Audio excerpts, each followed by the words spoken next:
Hi everyone! In this quick video, we'll look at a small but powerful shortcut in Blitzit, adding estimated time directly in the task name.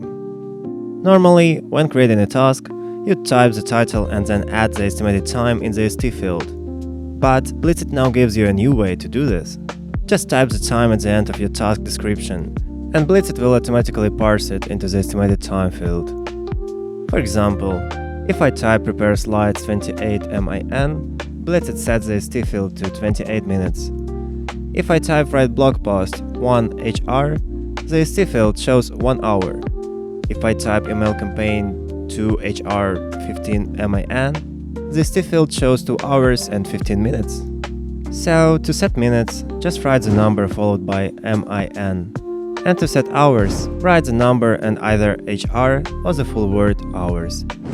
And if you ever need to adjust it, you can still add it or remove the time in the ST field as usual. This little shortcut makes task creation smoother and saves you clicks, especially when you're creating lots of tasks at once. Thanks for watching, and don't forget to check out our other tutorials and join our Discord community. Happy blitzing!